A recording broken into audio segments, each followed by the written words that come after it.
All right, let's talk about the brain. Not your brain, but the brain inside pretty much every single piece of tech you own. We're diving into the microprocessor, that tiny, unbelievably powerful engine that runs our entire digital world. So let me ask you something. What is the actual brain of your computer? I mean, you use it every single day, every single second you're online, but have you ever really thought about what's doing all the work? Well, the answer is this. It's a tiny little chip called the microprocessor. And when I say tiny, I mean tiny. But its power? Oh, its power is massive. It's the little engine that could, and it makes everything possible. And just how far have these brains come? You gotta see this. On one side, you've got a modern beast, a Core i9, just chewing through trillions of calculations a second. And on the other, it's granddaddy, the classic 8085, the little chip that helped kickstart the whole PC revolution. The jump between these two in just a few decades is, well, it's absolutely insane. So what is this thing really?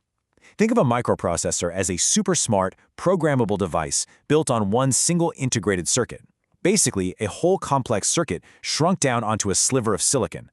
It takes in binary data, the language of ones and zeros, chews on it based on a list of instructions, and then spits out the result. It is the ultimate decision maker at the very heart of your machine. But here's the thing. This brain isn't a solo act. Not at all. To actually do its job, it needs a team. It lives inside a whole ecosystem of other parts that let it talk to us and the rest of the computer. And here's what that little neighborhood looks like. Right in the middle, you have the microprocessor, the CPU, acting as the brain. It's constantly talking to the memory to grab instructions and data. It gets its orders from you through input devices like your keyboard and mouse, and it shows you the results on output devices like your monitor. And the thing that connects it all? That's the system bus. You can think of it as a superhighway for information, letting all these parts chat with each other at lightning speed. Okay, so that's the big picture. But now let's zoom in, like way in. What's actually happening inside the brain itself? Well, it really all boils down to three core parts working in perfect harmony. First up, you've got the Arithmetic Logic Unit, or ALU for short. This is the raw calculator of the chip.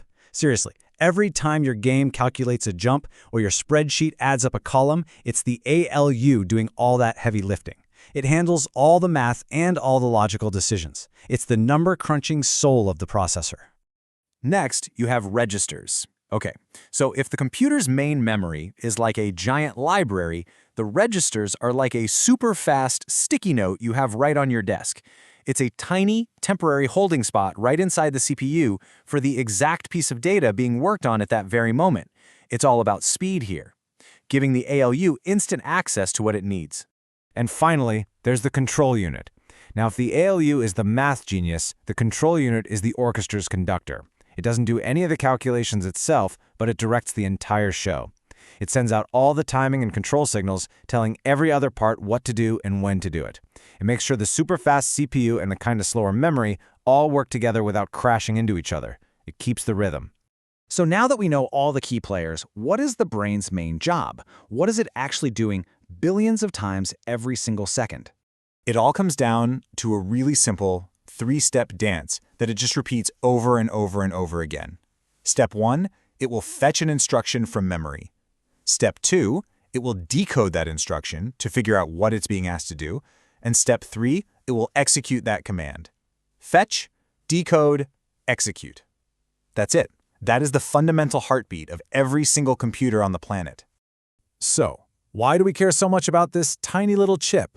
Let's connect the dots here, from its humble beginnings in calculators all the way to modern artificial intelligence.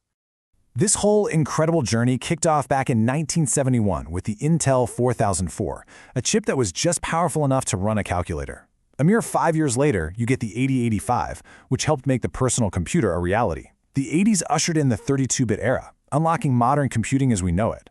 And today? Well, today we have these massively powerful multi-core processors running AI right in our pockets. It's just an incredible, explosive evolution. I mean, when you really step back and look at it, the story is just staggering. This thing, this little piece of silicon, went from being a part for a simple calculator to being the engine that drives artificial intelligence. Its impact is just impossible to measure. And to give you just one last sense of that explosive growth, look at this number: billions. The very first microprocessors had a few thousand transistors, the little on-off switches that do the work. A modern CPU has billions of them, all crammed into a space smaller than a postage stamp. So yeah, we went from thousands to billions in about 50 years. That trajectory is just mind-bending. And it leaves us with a really exciting question to think about. What on earth will be possible in another 50?